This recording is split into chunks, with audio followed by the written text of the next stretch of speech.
I'm the director here. I've been here now going on 10 years. Woo! I really appreciate you guys being here. Like, actually, probably in 10 years, this is probably the biggest crowd I think we've had. So it's been 3.5 years since we met in person. And like, I also want to say, like, all of you guys are really honored and excited to hear our guest speaker, Dr. Neufeld. So I'll try to be quick.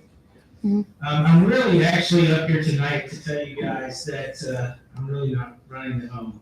My beautiful, nearly 95-year-old grandmother, Alice Arizona Meadows, was admitted to room 221 for rehab 2 weeks ago, 3 days, 4 hours, and 32 minutes ago.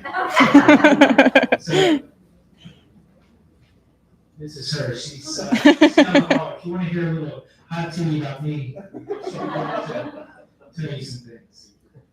But I am thankful to report to the board that she said things are going okay, just okay.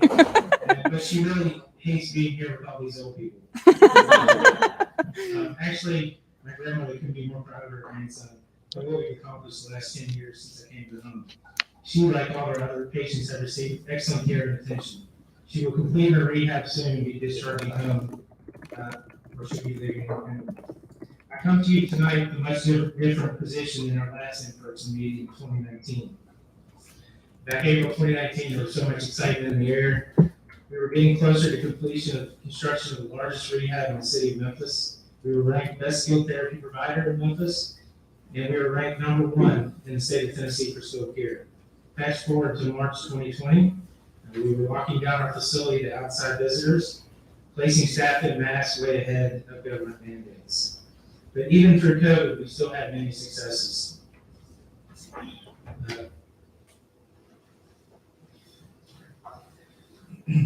Most importantly, we managed to keep our patients and our staff and our residents safe. We were way ahead of regulatory recommendations and guidelines while safely admitting and discharging nearly 1,000 new Memphis and Shelby County seniors from rehab year after year. Even when our industry was under a microscope and spotlight, we became prepared quickly to protect our community. With the help of our Jewish community and healthcare partners, we secured much needed PPE and testing supplies. I'm proud to say none of our patients or residents' lives were lost due to COVID. As we begin to see the light at the end of the tunnel, I see a big upside in the future under Jerry's leadership. Industry experts predict that our industry will fully recover by 2024 and be stronger than it was pre-COVID. Our senior population housing demand will more than double by year 2040, and high-quality not-for-profit providers will lead the way and possibly be one of the few skilled providers left. If Howard can come up here. I want to thank Howard for his support and being there late night calls and texts. On behalf of our board and staff, we want to give you a small token of our appreciation for helping light the way during COVID. We'd like to present you with this Shabbat candle set and Kiddush cup.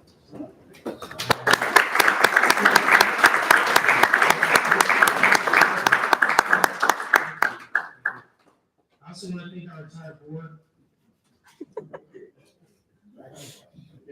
for their support and encouragement over the past few years during the toughest times of this pandemic. Thank you, Jerry, Annie, Bailey, Shakira, and all the other frontline staff that have worked hard and continue to work so hard to make Memphis Jewish home the provider of choice in Memphis and Shelby County. I also want to thank my wife, Alyssa,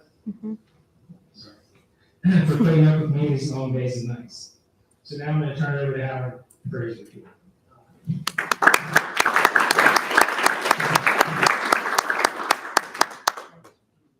Now, I get to brag about all the great accomplishments during my tenure. I consider myself a wartime president, thanks to COVID. I think we had at most one face-to-face board meeting in the entire time I was president. Be that as it may, there were a bunch of wonderful accomplishments, and Bobby should actually be the one up here standing here taking the credit for it instead of me, but I guess since I'm the president, I get to at least announce them, but I don't deserve the credit for them. Number one, some of our accomplishments are that during the COVID crisis, the home developed policies, procedures, and implemented actions far ahead of any government mandates and requirements. We have continued to stay on top of the many regulatory changes, keeping our patients and residents safe and healthy. This year we raised over $150,000 net to use for patient equipment through our annual golf tournament. And although it doesn't say so on here, there was a similar amount the year before. And I think the last 2 years have exceeded the year before that. Yeah. We have sustained over 99% patient resident satisfaction rate. We successfully started the only free CNA, which is Certified Nurse Aide, training program that's tuition free to allow those that want to enter the healthcare field to do so. And hopefully the secondary goal is to get them to work here at the Memphis Jewish Home. We were once again named the #1 facility in the state of Tennessee, as well as recognized as a top 20 facility in the country. And by facility, I mean skilled nursing facility. We were recognized as one of the top rehab providers in the city. We have been successfully providing an additional 50,000 hot and frozen kosher meals annually for our Jewish community with support from MIFA and the Jewish community partners. And while other Jewish facilities like ours have sold or closed, we have remained strong.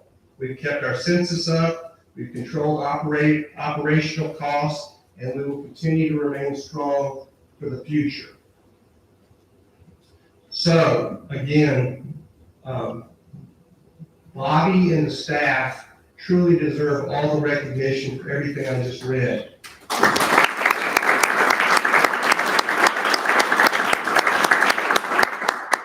We on the board are happy to play whatever small part we do to support the home. And it gives us great satisfaction to do so. Now I'd like to recognize our outgoing board members. If you would please come up and stand next to me. They are Debbie Jackson, Susan Leibovitz. Did I see Greg Lane out here? No, I didn't think I saw Greg. Oh, Debbie. Yeah, Debbie.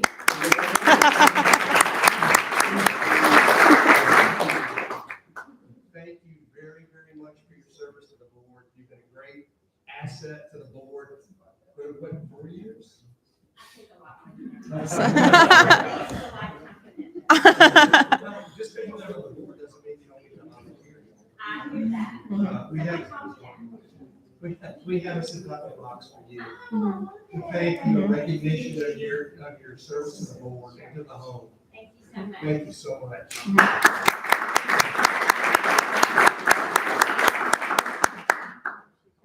We also have a sympathy box for Greg Maynow and Susan Leibovitz. Now, it's my pleasure to introduce our featured speaker, or as it says here, keynote speaker, if there's a difference. That is Dr. Ellis Neufeld. Dr. Neufeld, who's seated over here at the first table, received his MD and PhD degrees from Washington University in St. Louis and completed training in pediatrics, medical genetics, and hematology at Boston Children's Hospital. Before coming to Memphis and St. Jude in 2017, he was on the faculty of Harvard Medical School for more than 25 years. His clinical practice and research have focused on blood disorders, including sickle cell disease.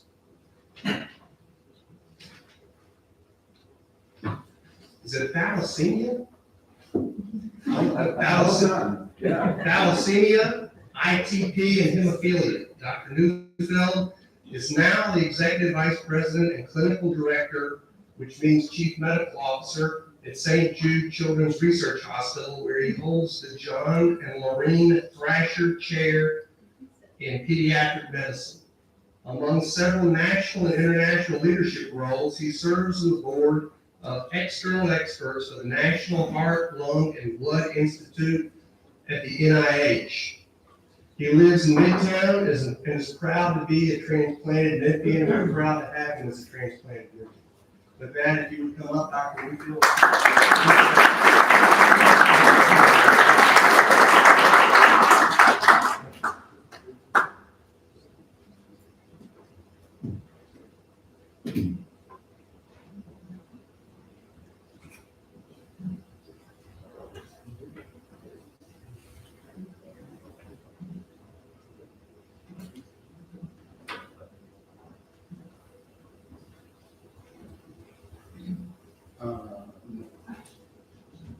So thank you very much. I got a Dr. N water bottle. It was fantastic. I am happy to be here. I am a pediatrician. So what would I have to say about Rehab? So you may know that my mom was also a client here just about a year ago, and we'll get to that in a minute. So that's how I came to learn about you. I'm going to talk briefly about some thoughts about mission-driven healthcare. Like your organization, St. Jude, has a mission statement that drives what we do. I'm going to riff a little bit on what you don't know about the lives of your elderly patients and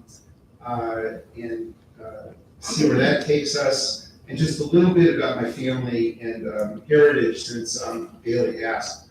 I wanted to say I'm also a Bobby Meadows fan. I added to read his COVID announcements that come out by email on account of when my mom was here. And so there you were in my email again today, and really appreciate all that you do for the patients.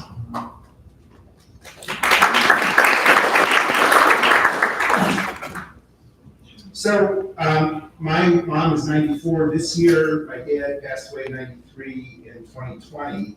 And the 10 years before that, they lived in Los Angeles and they had had some rehab stays. As you'll learn, my mom was a former department chair at UCLA. They had great health care. They get sent to rehab places around Santa Monica. And I would describe the care as adequate at best. Professional, but not necessarily caring. So that was not such a great experience. And when I got here to Memphis in 2017, a friend of mine said to me, listen, if you ever need a rehab for your parents here, you gotta go to the Jewish home. Okay, so that your reputation preceded you. And so last Halloween, actually, my mother had a fall, had a short acute hospital stay, and then needed a rehab place. And as a matter of principle, she doesn't state her religion. She was over at Methodist Germantown. And the discharge planner called and said, we've arranged for you to go to rehab at the Jewish home. Is that satisfactory? I said, yes, certainly.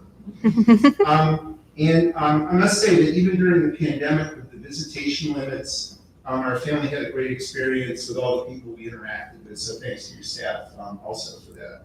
And my mom, was sort of thriving by the time she left, so that was good. Thank you. So let me talk a little bit about mission statements. We live by ours. The St. Jude mission is to advance cures and means of prevention for pediatric catastrophic diseases through research and treatment. And it's got a little tagline consistent with the vision of Danny Thomas, our founder: no child is denied treatment based on race, religion, or a family's ability to pay. And here's yours. Memphis Jewish Home and Rehab is a not-for-profit nursing home, Jewish in character and environment, dedicated to providing the highest level of care possible with dignity, compassion, and professionalism. I see that over there. We provide quality care for seniors seeking rehab services and long-term care. And you have a little tagline: with more than 91 years of experience, MJHR's professional staff provide patient-centered care to people of all faiths. And I must say, as a board, you all know this, but the devil is in the details. Every word matters. I heard our president, Jim Downey, give a talk about this to an outside workshop this morning. And he pointed out a couple of things. The first is that, let's see if I can turn on the laser. Intentionally, research came before treatment. Our hospital is 60 years old this year. And they had a lot of foresight when they did that. And I'll just say, here's yours, if you think about it this way: not-for-profit nursing home. When we figured out that my mother was getting this great care for not a penny more than the Medicare, we thought we had better send a check, which maybe is how Bailey meant me, really. But it's amazing. It's fantastic. So not-for-profit doesn't have to be destitute. We are also not-for-profit. And we are the country's largest healthcare charity now at St. Jude. Jewish in character and environment, that's pretty clear. Highest level of care. See, that gives you something to wake up in the morning and shoot for. And it's for everybody on the staff, right? So at St. Jude, we feel the same way. It's the janitors, it's the nursing assistants, it's the nurses, it's the doctors, it's the scientists. We're going to do the best possible we can. And we're going to do it with dignity, compassion, and professionalism, which astonishingly are not universal values. It's really amazing to think about. I'll just say, as I tell you a little bit about St. Jude, means of prevention includes for us really trying hard to push for human papillomavirus, HPV vaccine for children. Tennessee is the lowest vaccinated state for HPV, proportional basis. That's a preventable form of cancer. It's unbelievable. Right, so sometimes we have to do. It's not high tech. It's pretty straightforward. We've hired an expert to help us do that. And then pediatric catastrophic disease, as you'll see, is not just cancer. Our commercials are more cancer than anything else because it sells. But that's not necessarily the point. We also do neurologic disease, infectious diseases, and blood diseases. Mm-hmm. So what about running a mission-driven organization? I must say that, during COVID, this has been a little challenging. I'm sure that it's a little hard to focus on the mission when you're trying to figure out, where did Mrs. Smith get her COVID, or, whose kid is sick. And I was the incident commander for COVID for 18 months at St. Jude, so I commiserate with you about this. But on the plus side, we really have something motivating, and as a board, you should be really proud of that there's something for people to shoot for. On the minus side, I have to say that there is not much of an instruction manual in the word. I am the clinical director, right? So I get treatment. That is not telling us how to do the job. Right now, St. Jude clinical operations are about $500 million a year with 3,000 employees. Our largest expenses are probably just like yours, it's nursing salaries and medications. I don't know what your top two are, but that's that's just the way it is. In our strategic plan, we're up to a phrase instead of the word treatment, setting the standard for pediatric cancer care, so that's what my clinical team of 3,000 is shooting for. But the mission statement, as I say, doesn't say cancer. I will say that running a mission-driven organization, whether you're the executive director or the board, does require some creativity and an open mind and a commitment to improvement, because what else are you going to do? You can't really, status quo isn't good enough most of the time. And I'll also say that following a mission statement has some key financial correlates. It probably does. It's expensive to be the best in Tennessee, I reckon. At St. Jude, it has two surprising consequences. One is fairness in admission policies.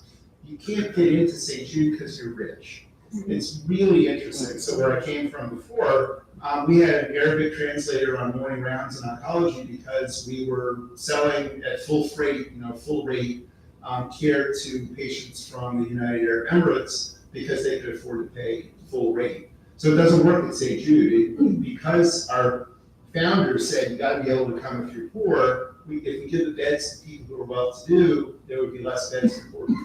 And so we can't go there. So that's a weird circumstance.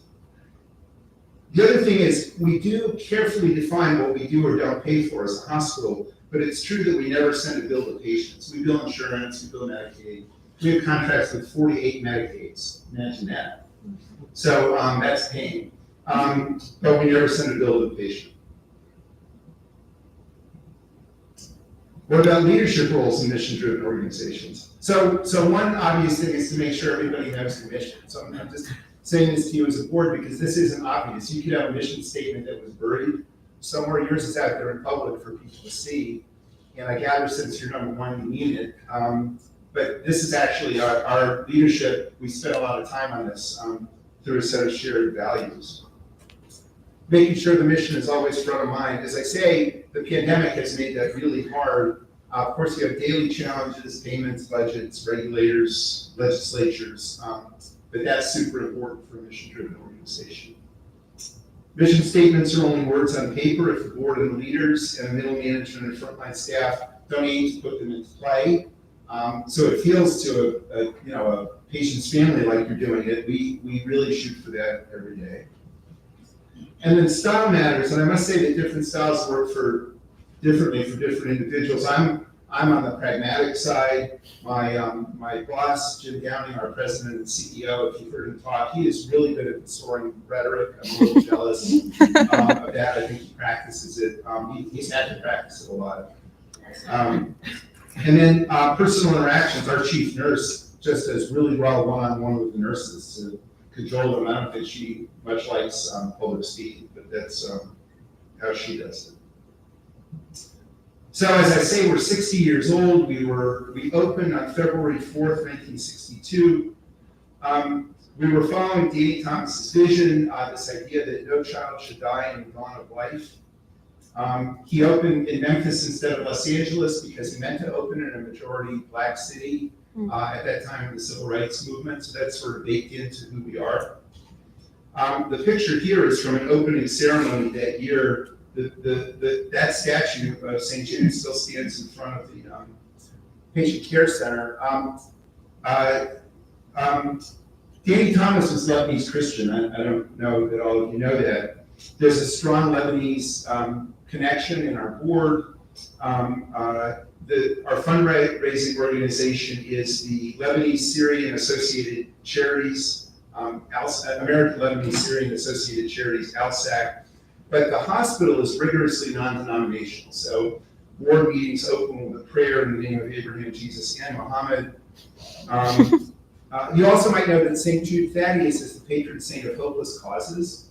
I'll show you the data for that. That seemed like a good idea when they opened the hospital, but we don't think it's hopeless anymore. So we don't dwell on that. But that's what he's the patron saint of. And it's not how we think about our work today. So, first of all, this is a picture of our original hospital. It was a star-shaped building. I tried to count, there are less than 100 cars out front. Right now we have 3,000 parking spaces, and we need 2,000 more. When we opened, 80% of children with cancer died. Only 4% of patients with leukemia would survive. Sickle cell disease was a pretty uniformly fatal before early adulthood, and infectious disease was a large threat to young lives. Now, in the US, 80% of children with cancer are cured. 94% survive acute lymphoblastic leukemia instead of 4%. The first survivor was a guy in the mid-60s, mid-1960s in St. Jude, so he would have probably been 5 or 6 years old then. And it occurred to me a huge success will be when our first graduate becomes your first patient. And we should get together for a party. I don't wish that they break their leg or something. I would come just for that. The intersection of science and technology sort of paves the way. We're not, it's a huge hospital now. It's a 100-acre campus with 55 buildings. We just embarked, as you may know, on a $1.2 billion capital construction project for 2 15-story towers for our clinic. But we're a little hospital. We're a 73-bed hospital with no emergency room. The no emergency room is pretty important. You can't, if you have an emergency room, you have to let in whoever shows up at the door. A lot of cancer centers don't have an emergency room because they don't take whoever shows up at the door. They sort of have to be accepted. So we take patients with the diseases we treat from all of the greater Memphis area and about halfway to our colleagues in big cities. So WashU and Cardinal Glennon and St. Louis are halfway to Vanderbilt, halfway to UAB. And our lawyers have reminded me not to say halfway. We're not trying to carve up the market here. As a practical matter, we don't want to drive too far. And weirdly, we take a lot of eastern Mississippi, which is sort of a health desert, because Birmingham won't take Mississippi Medicaid. So we have a funny shaped market area. And then we take people from our 8 affiliates around the South and the Midwest, and then from around the country and around the world if we have something to offer them that they can't get close to home. We also have 350 housing units, and if you've been down there, you know we're building a huge new housing, and it looks sort of like a Disney sort of hotel looking place. And of course, it'll have that certain reddish pink color, I believe.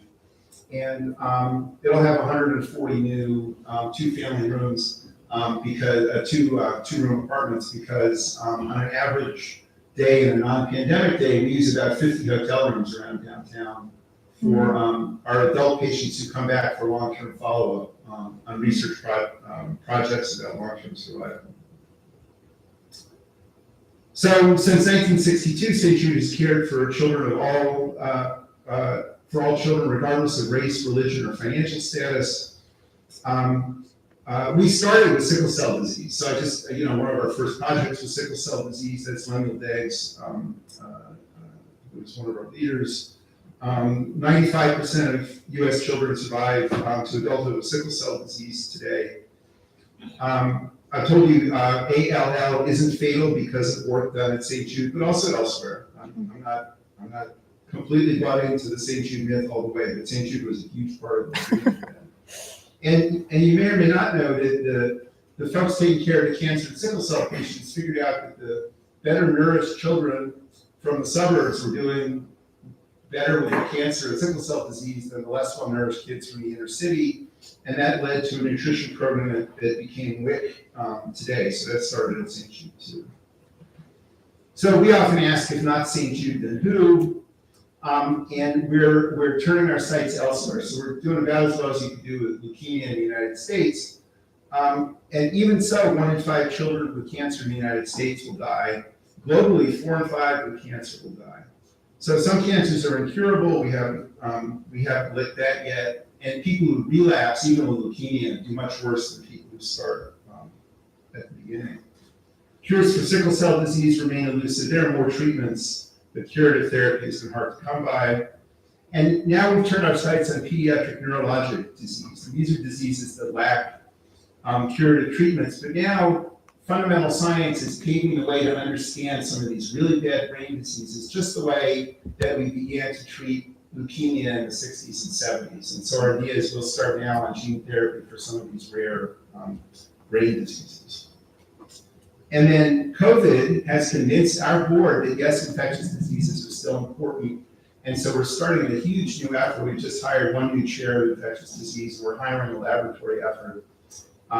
Infectious diseases are still the largest killer of children in the United States and worldwide. And what can we do to make that better? So I'm going to switch gears entirely now.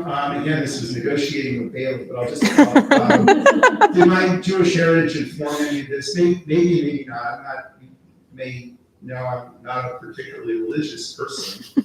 My parents came to this from completely different angles. My dad's stepmom was very observant, and he may have rebelled a little bit against that when he moved out of the house. My mom's dad was an original leftist who was driven out of Russia before the revolution. She was born in France. And she didn't have too much use for organized religion. If we did prayers at Hanukkah, my mother would come by and say, "You should pray for world peace." And it's interesting because she's gotten a little more interested in Judaism as she's gotten older. And I had been at a secular camp for years. In the summer after 6th grade, there was a Jewish community center down the street from my elementary school. And so my mom thought she was sending me to the Jewish community center camp, and I took the bus in the morning. And it turned out it was an Orthodox camp called MCJC. So I got home and I said, "Mom, I don't think this is the JCC. What do you mean?" And I said, "Well, we went in the morning, like we did prayers, and then we played softball, and then we did prayers, and then we went home." So that was my religious education, summer camp after 6th grade. And I must say, a lot of my friends growing up belonged to a conservative congregation down the street. A girlfriend in high school belonged to that congregation, and I think she maybe thought I wasn't quite observant enough, but her mom liked me fine. So that was an interesting dynamic. I spent the summer in Israel after college at the Weizmann Institute. That was super interesting. Israeli scientists are sort of towards left-wing among Israelis, where everybody speaks Hebrew. Getting bar mitzvah is no big deal, it's just because everybody already speaks Hebrew. I mean, there's not that much goes with that. And there were friends from all over the world. Weizmann is a New York accredited graduate school. Things go on in Hebrew, but if you raise your hand, they'll switch to English for you. And you have to eat there, and the people who work in the grocery store do not speak English. So you have to learn how to order dinner in Hebrew. So it was my second Hebrew education. And I must say, we toured around the country. 1979 was the year that Sinai went back to Egypt. And so they had these government folks come and give us these sort of lessons. And then we take a bus tour to Sinai and see this and that. It was just a fantastic experience. That was my upbringing. Now, what you don't know about the lives of your elderly patients, this is my dad in 2019, so he would have been 92, 93. And this was he passed away in 2020, as I say. Right at the beginning of the pandemic, he didn't have COVID, he had heart disease, it was longstanding. And I sent an obituary to his geriatrician, and she wrote back and she said, you're a pediatrician, so you get to see the future, but we don't. And so thanks for filling in Ben's life. When we meet people in the last years of their life in geriatrics, and I'll say it's probably the same thing for a lot of folks you meet in the home here, we don't get the whole picture of their younger selves and the richness of their lives. And that's, it's really true. And so I'm limited in time, and I love my dad, but he told much too long stories, and I promised I'd be on time. And so I'm gonna just tell you a little bit about my mom instead, because she was your patient, that's what started all this. So she was born in Paris in 1928. Her family escaped from occupied France via Spain in June of 1940, so she was 12. This was a week, I guess she was 11 and a half, a week before the frontier was closed by the Nazis. They went to Lisbon thanks to a Portuguese diplomat in Toulouse, France, in the south. He was very heroic. His bosses had told him, don't let Jewish people out, but he did it anyway. He was issuing letters of transit. The letters of transit, if you've seen Casablanca, that's just what you needed to get across the frontier. So they got a letter. They ultimately made it to Lisbon and then went to New York. She thrived there. She went to Hunter High School and Queens College. She met my dad on a blind date in 1948. She did her PhD at Berkeley in 1956. I was born in 1958, and my sister a couple of years later. She spent 21 years at NIH as a scientist and became a famous scientist, which I'll get to. And then went to UCLA as the chair of biological chemistry. She did that for 20 years. They made her retire once, and then she was recalled. You could be recalled at UCLA and stayed, and she was an assistant dean until 2018. So she worked until she was 90, which is really good for your pension plan.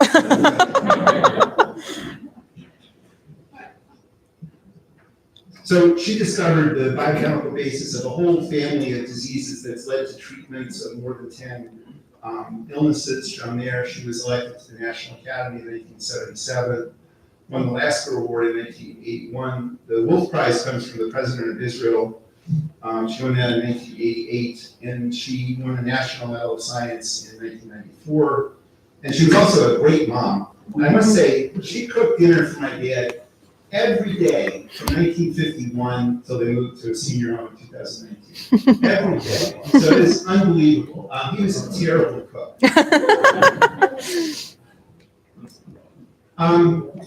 She was good at coinage, and there's a disease, one of the lysosomal storage diseases mimics all of them because none of the lysosomal enzymes can get where they're going, they're all confused. This was the late 60s, and she coined the term that they didn't have a zip code to get where they were going. So everybody got the point, because for the young people here, zip codes were new then. So that was good. So that's my story. I hope I've left you with a little bit about how we think about mission-driven healthcare, which is why I think I'm really here, and also about me and my family. These are my folks when they were young. And I'll stop there. Thank you very much.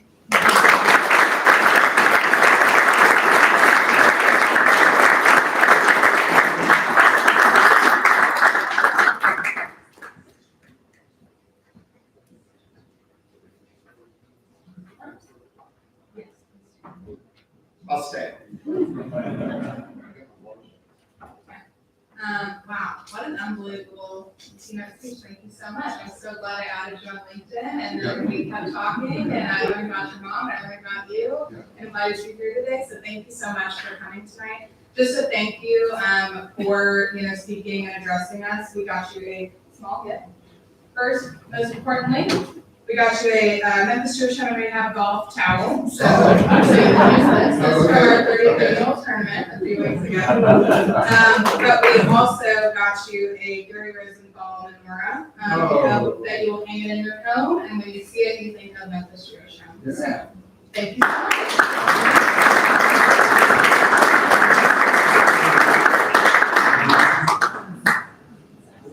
Hi everyone, my name is Bailey Letts. I am Director of Development for Memphis Jewish Home and Rehab, and we are just so thrilled to have this many people at the home again after so long. I started in February 2022, that's what year it is. And so, I had to kind of get used to still being in this COVID world, but we're just so glad to have people back in the home and supporting this critical organization in our community.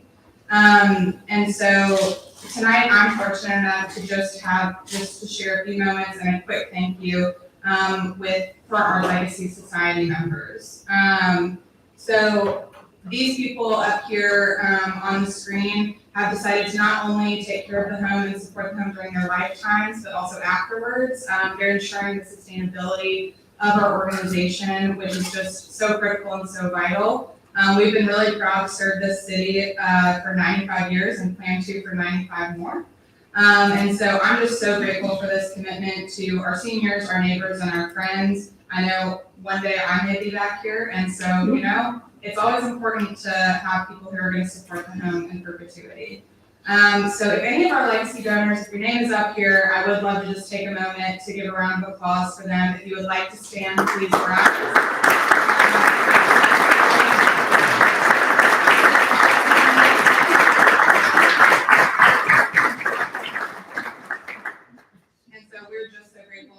Recognizing how important the home is and how important it is to support our seniors and those who need us.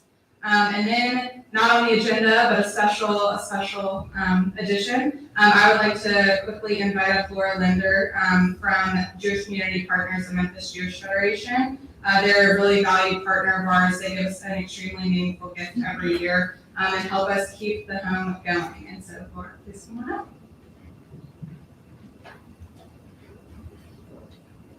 Good evening.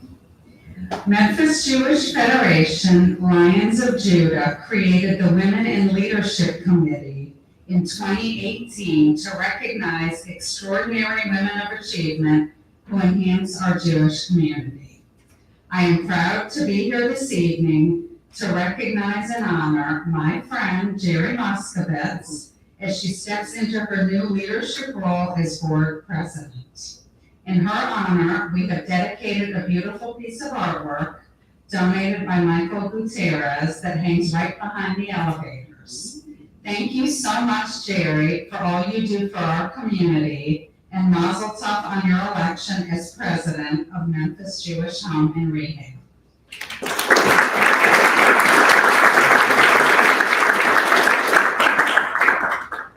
Thank you, Laura. We're so thrilled to elect Jerry tonight.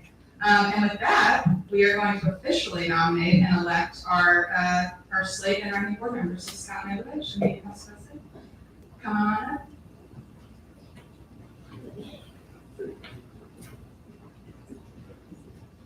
Thank you, Bailey. So tonight I have the honor, as the chair of the nominating committee, to submit the new slate of officers and board members. And serving on the nominating committee this year were Jerry Moskowitz, Mitchell Lansky, Michael Alpert, Judy Royal, and Howard Hayden. So you see how Jerry, no good deed goes unpunished. She served on the nominating committee, and now she's going to be president. So before I present the new slate, I want to thank all of you who are on the board and the exec committee over the last 2 years, and I especially want to thank Howard. These last 2 years have certainly been challenging times, and I appreciate all your hard work. We all did. Thank you. Also,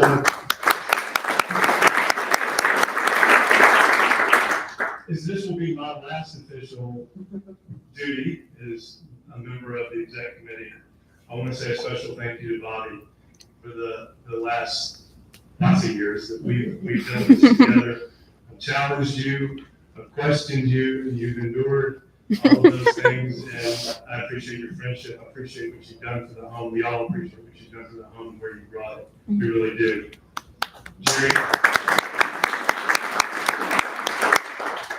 Jerry, I have questioned you on every financial matter, and you haven't quit, and I really appreciate that more than you know. You do a terrific job, and we really appreciate everything that you've done for the home.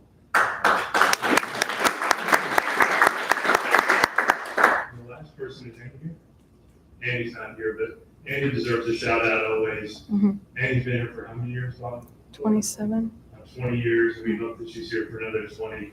The care that she gives to everyone here is just amazing, and the amount of time and attention that she gives is second to none. I want to thank her. So I have the honor of presenting the slate of board members. Nominated for the first 2-year term, we have Russell Jackson, Mark Reisman. Will you stand if you're here when I call your name? Mark Reisman, Mark Rosenberg, Colleen Schutz, Charles Silverstein, and Parker Trotz. Nominated for a second 2-year term are Raymond Evans, Peggy Goodman, Judy Moss, and Lee Stein. And nominated for the third 2-year term, Maurice Buring, Mark Halpern, Jerry Lansky, and Steve Michigan. Could I have a motion that we accept these members to our board of directors? So moved. Second. Second. All in favor? Aye. Any opposed? Congratulations.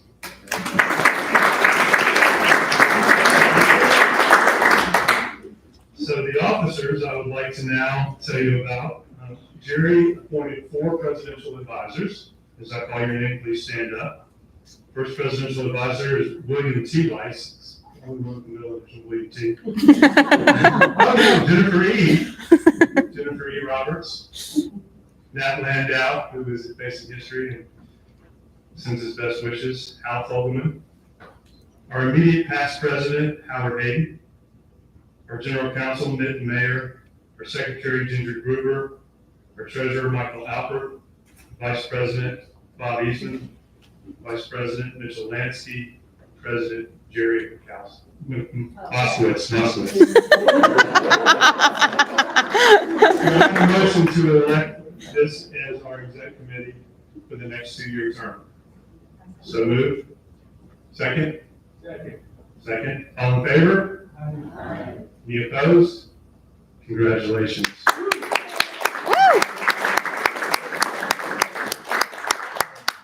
Jerry, I'd like to have you come up now and make a few remarks. We so appreciate the fact that you're going to be our next president and that you stepped up to take this. Thank you.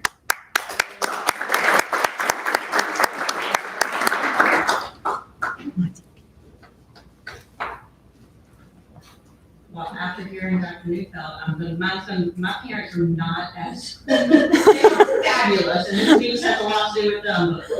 Okay. So how did a petite girl who once was student council president of her elementary school in Augusta, Georgia, end up being the president of the Memphis Jewish home? It is a question I'm asking myself. One of the reasons is that my parents, who still live in Augusta, in the same house that I moved into over 50 years ago, always instilled the drive in their 4 children to lead others. My grandfather was a city councilman in Augusta and a very close friend of Jimmy Carter's. My dad has been president of every organization in the city, from the Hospital Authority to the JCC, from Rotary to the Augusta Sports Council. There literally are too many for me to name. He is now a retired stockbroker and at 83 years old has become a middle school golf coach. When my mom is not playing tennis, she has been dedicating her time. She's one of the founders of the Augusta Jewish Museum, which has just started hosting events downtown. If I started to tell you what my 3 siblings do, we would be here all night. So that may help explain how I ended up to be president. But how did I end up in Memphis? That's easy. Have you ever heard the lyrics, "The devil went down to Georgia, he was looking for a soul to steal"? Obviously, this is not the devil. And stole my heart. He brought me home to Memphis 33 years ago, and he also convinced me to go to law school at home. Ironically, our daughter Mallory, who is also married to someone she started dating at the University of Georgia, and our son Matthew are both currently living in Georgia. The Moskowitz family has been in Memphis for 5 generations. A bunch of them are here. As soon as I moved to Memphis, I became involved in the Jewish community. First of all, because I was amazed at the number of Jews in the city and their commitment. And secondly, simply to meet people. Since my first dab into Jewish nonprofit work as a BBYO advisor, I have immersed myself in most every Jewish nonprofit in the city. I am one of those people who, like many of you in the room, likes to stay busy. And even more importantly, I have a strong desire to help others like you do too. A few years back, I had an aunt in Chicago who had no spouse and no children. I was named her power of attorney for property and health care and considered moving her to Memphis. I met with Bobby at the home to discuss a plan to potentially move her and was immediately taken aback by his commitment and knowledge. I truly do not remember who first asked me to be on the board, but I accepted knowing many of the board members and being familiar with the financial stability of the home, having spent years on the allocations committee of Memphis Jewish Federation. I knew the home was being run extremely well by Bobby and Jerry, but did not know the dedication of the staff and others until I started attending regular meetings. I honestly think I'm here today being installed as your president because once I started attending those meetings, I asked questions, I gave suggestions, I challenged some of the decisions, and I supported the work of those charged with fundraising for the home. Because of COVID, most of us have not set foot in the home much since March of 2020. I'm not only going to suggest that we all do so, but I'm also going to challenge seasoned board members and the 6 new ones we have here tonight to do 3 things: serve, suggest, and support. Serve means, it's self-explanatory, but think about it. Attend not only our meetings, but also events. Join not one committee, but 2.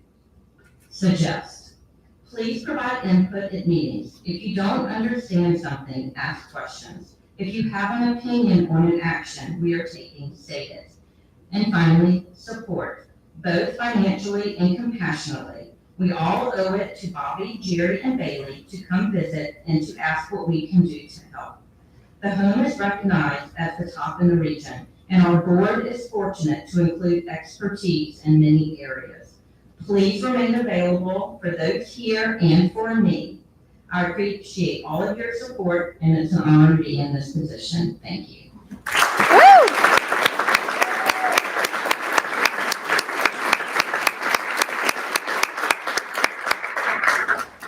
Woo!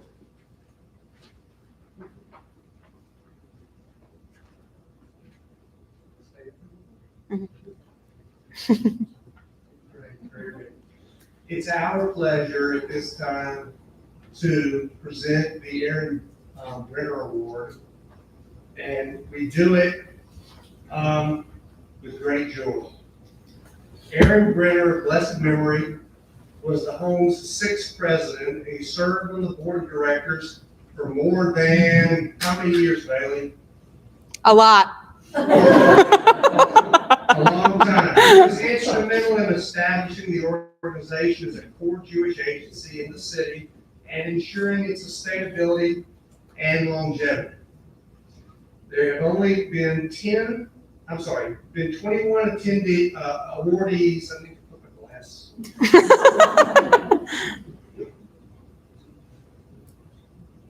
I'm much too young to have cataracts. There have only been 21 awardees of the Aaron Brenner Distinguished Service Award in the home's 95-year history, and we are thrilled to add one of our leaders to this distinguished list tonight. Mr. Brenner had a well-known saying that, quotes, "The world is divided into people who do things and people who get the credit. Try if you can to belong to the first class. There's far less competition." If you know our honoree tonight, you know that this phrase is extremely applicable to their leadership style. They dig in, work hard, and ask for nothing in return. Personally, I can also vouch that this person can also be a pest, but in a good way. During their time on the board of directors for the home, this person helped us through the completion of the largest, most state-of-the-art rehab facility while helping us stay focused on the future, leading us into possible diversification of the home while leading us safely into, well, it says safely into a world pandemic. He didn't lead us into the pandemic. He led us while in the pandemic. This person recognized early that the home badly needed supplies like masks, shields, and cleaning supplies. He quickly helped secure them, paid for them personally, and was weekly dropping them off and checking on the home and its patients and residents. I think he probably knows who we're talking about at this point.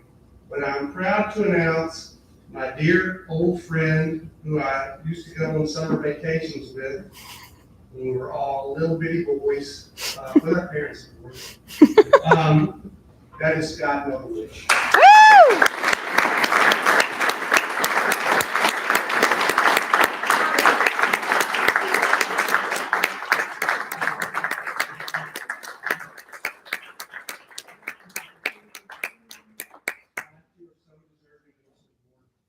Thank you for all the help and support you've given me over the last 2.5 years.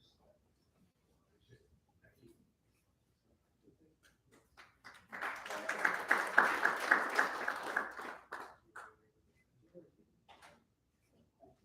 No more without my readers.